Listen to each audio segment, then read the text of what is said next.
Chapter 6. My School Assignment. The following week, I was at home listening to the radio when I heard something better than any Christmas gift. The National Examinations Board has released the results of this year's Standard 8 exams, the announcer said. I raced into the kitchen to find my mother. "My scores!" I shouted. "My scores already!" I took off running toward Wimbe Primary, leaping over stones and puddles along the trail, for once forgetting about my hunger. I wondered which secondary school I would be attending, Chayamba or Kasungu. Ever since I decided that I wanted to be a scientist, I knew these two schools were the best for me. They had the finest teachers, libraries, and laboratories where a scientist could master his experiments. Of course, I didn't care which one I attended. Wherever those chaps needed me, I'd happily go. A crowd of students was already gathered outside the administration building. I pushed my way toward the front and found the list. The various schools were posted with their respective students slotted below. I quickly found Kasungu and scanned the names. Nothing. Moving toward Chayamba, my finger scrolled over the names: Kalambo, Kalimbu, then Makalani. Wait a minute, I thought. There must be a mistake. "Here you are, Kamkwamba," said a boy named Michael, who was one of the best students. "Your name is here, under Kachakolo." Sure enough, he was right. But Kachakolo Secondary was probably the worst school in the district. Like Wimbe, it was a community school and very poor. No science programs, no laboratories, just rain through a leaky roof. How can this be? I wondered. Then I saw the exam scores posted on the next board. Out of 5 subjects, I'd scored only 1 B in Chichewa, which was the easiest. Everything else was marked C and D. I was going to Kachakolo because my grades stunk. My heart dropped into my stomach. I imagined the long walk to Kachakolo, about 3 miles away. It was near a big tobacco farm. A river flowed nearby where Jeffrey, Gilbert, and I sometimes went fishing. The road was usually filled with mud. Michael slapped me on the shoulder and laughed. "Congratulations! If anything, you'll become a great fisherman." The only good thing about Kachakolo was that Gilbert was also going. His grades stunk too. In any case, in 2 weeks, we'd be walking the long, muddy road together.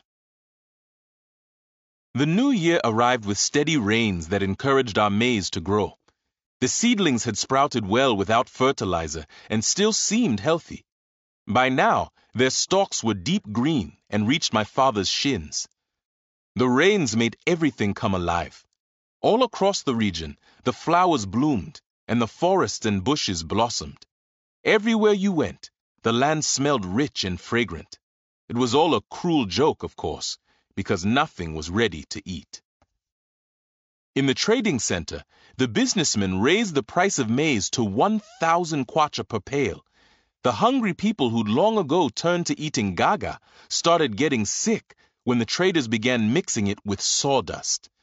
When this was discovered, an angry mob formed around the men. "I spent all of my money only to get a belly full of sawdust?" one shouted. "My children are at home vomiting.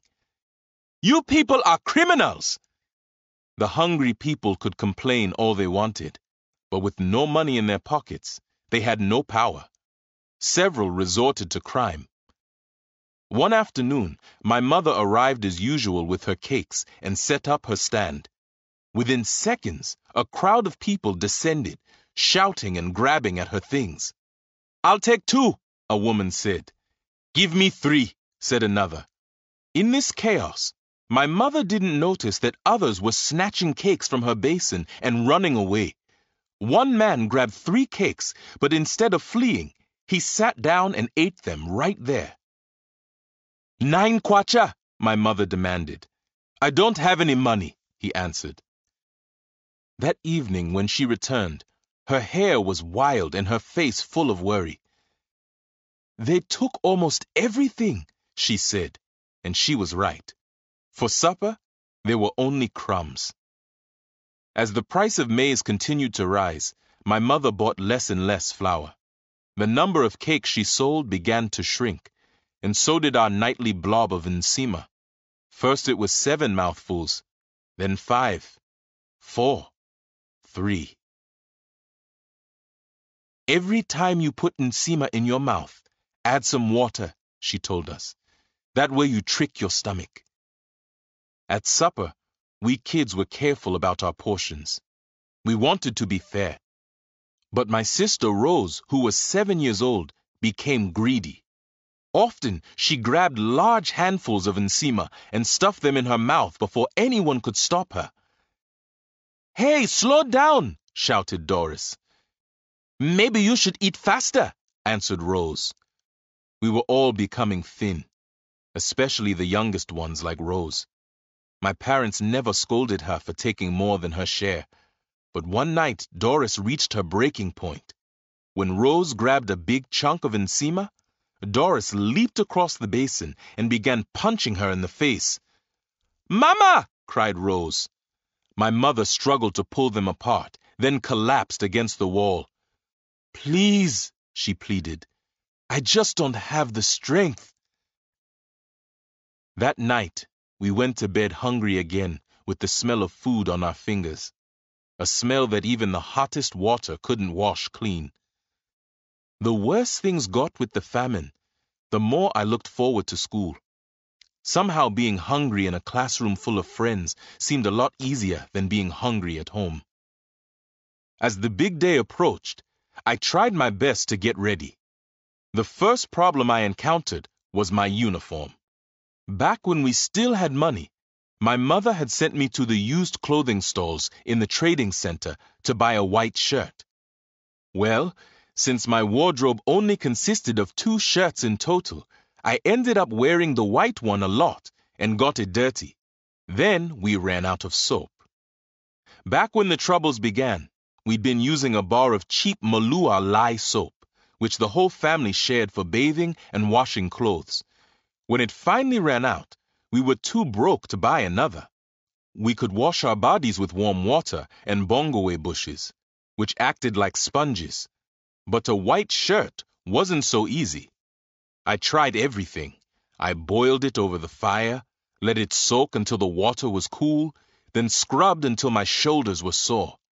Nothing worked.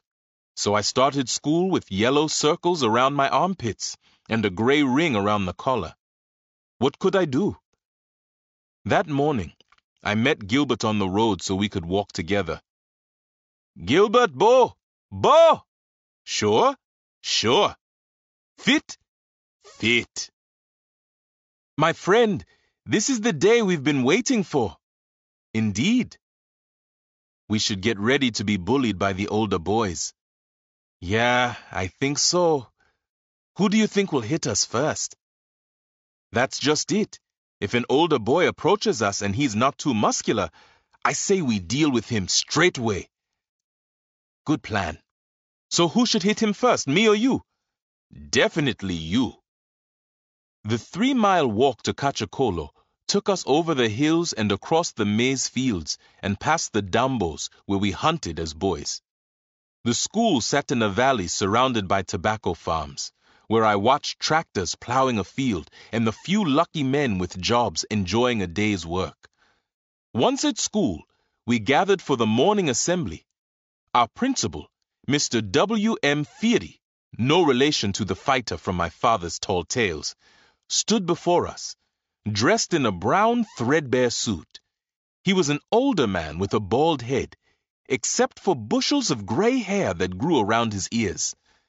Mr. Firi started by saying how happy he was to see such promising students. And he was right. We were a fine-looking bunch, and all of us were so excited to be continuing our education. In Malawi, secondary school was a privilege and an honor. In fact, I was certain that I was experiencing the greatest moment of my life. But like in any institution of learning, he said, This school has rules that must be followed. Every student should be punctual and dressed in the proper uniform. If not, punishment will be swift. After assembly was over, I was walking to class when Mr. Feary tapped me on the shoulder. "What's your name?" he said. I spun around and froze.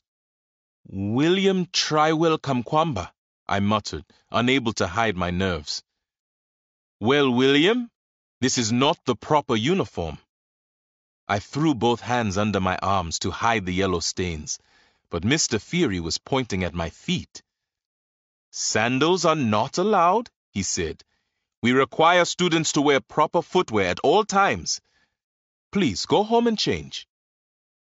I looked down at my flip-flops, which had seen better days.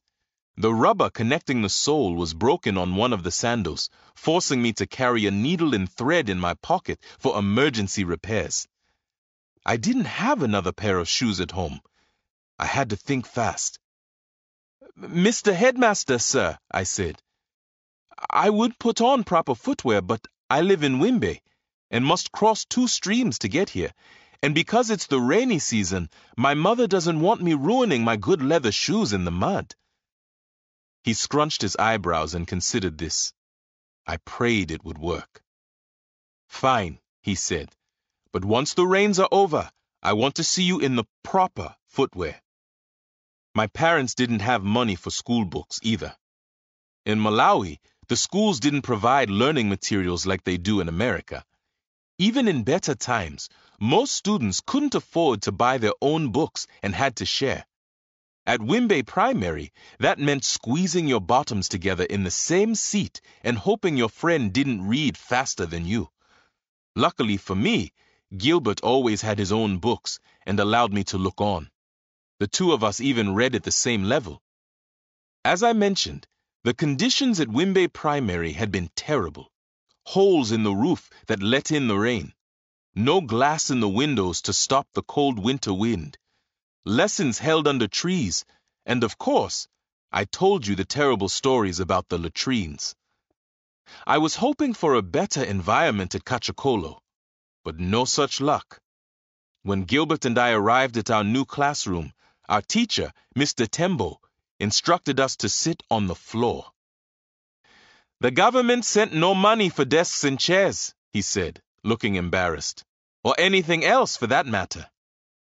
Certainly not for repairs. In the center of the floor was a giant hole where it looked like a bomb had exploded. The walls were chipped and coming apart. A damp breeze blew through the broken windows, and sure enough, when I looked up at the ceiling, I saw a lot of blue sky. To my delight, Mr. Tembo was a kind, soft-spoken man who was patient about the setbacks. Like most teachers in community schools, he lived in a small house next door with his wife and children. His clothes were old and a bit ragged, and the small vegetable garden behind his house could hardly sustain his family. But unlike the farmers, he received a meager salary that allowed for some extra grain during the hunger. Even still, I'd seen his kids in the yard before school, and their arms and legs were as skinny as mine. Despite the poor conditions, Mr. Tembo wasted no time starting our lessons. Right away we began studying history, covering early civilizations in China, Egypt, and Mesopotamia. We learned about early forms of writing and how these cultures communicated with one another. I'd always had trouble in math, but I loved our discussions about angles and degrees and how to use a ruler to take measurements. I remembered hearing those words from the builders in the trading center. One afternoon, we began our lessons in geography. Mr. Tembo pulled out a map of the world and asked us to find the continent of Africa, which was easy. "Now, can anyone find Malawi?" he asked. "Yeah, here it is." We ran our fingers lovingly over our country. I couldn't believe how small it was compared to the rest of the world. To think, my whole life and everything in it had taken place on this little strip of earth. On the map, the land was green and the lake appeared like a blue jewel. It was hard to guess that 11 million people lived in that tiny space, and at that very moment, nearly all of us were slowly starving. That week, I realized I'd been wrong. The hunger was just as painful at school as it was at home. All day my stomach growled and gave my brain no peace, and soon it was too difficult to pay attention. At first, my classmates and I were eager to raise our hands and answer one of Mr. Tembo's questions. A few of us even competed to be the first one called. "Kamkwamba here, over here," I'd shout. But after 2 weeks, a silence fell over the room each morning and never lifted. Faces became thinner, and since we had no soap or lotions at home, our skin gradually turned dry and gray, as if dusted in ash. During recess, a few of my friends simply walked off campus to search for food and never returned. None of this mattered anyway. On the first day of February, W.M. Feary made the following announcement at assembly. "The administration is aware of the problems across the country, which we all face. But many of you still haven't paid your school fees for this term. Starting tomorrow, the free period is over." My worst fear had come true. I knew my father hadn't paid my fees. But who was I kidding? We were eating 1 meal per day. We couldn't afford to buy a bar of soap, much less pay 1,200 kwacha for my school. Walking home, I got mad at myself for even getting excited and coming in the first place. I'd allowed myself a glimpse of the dream, and now it was crumbling all around. "What am I going to do?" I asked Gilbert. "I have no choice but to face the music." "Don't stress," he said. "Just go home and see what happens." When I arrived home, I found my father in the fields.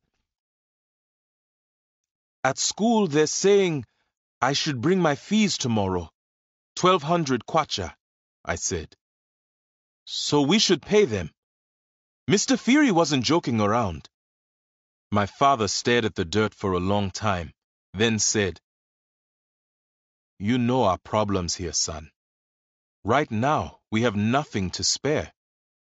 I'm so sorry." The next morning, I stood by the road and waited for Gilbert. For some reason, I still wore my school uniform, but I wasn't going anyplace. When Gilbert appeared and waved, I let him walk past. "What's the matter?" he said, turning around. "Aren't you coming to school?" I wanted to cry.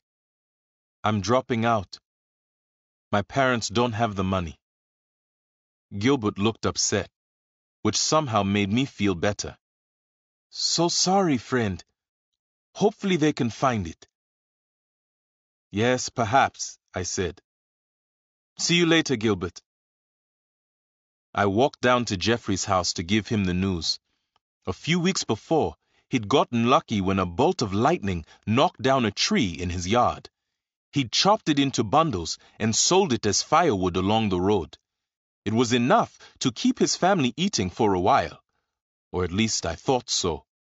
Jeffrey was getting dressed when I entered his room, and the sight of him made me gasp. He'd lost so much weight. His eye sockets were sunken and dark, but the white parts of his eyes seemed to glow. This is what starving people look like, I thought. They look like ghosts. "Why aren't you in school?" he asked. "Didn't you get selected for Kachakolo?" "No money. Today I dropped." "Oh," he muttered, then went quiet. "Me and you were in the same desperate situation. I hope God has a plan for us." "Yeah," I said. "Me too." In the afternoon, I waited by the road to meet Gilbert as he walked home. When he saw me, he was shaking his head.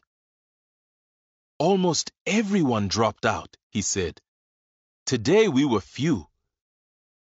Out of the 70 students, only 20 remained."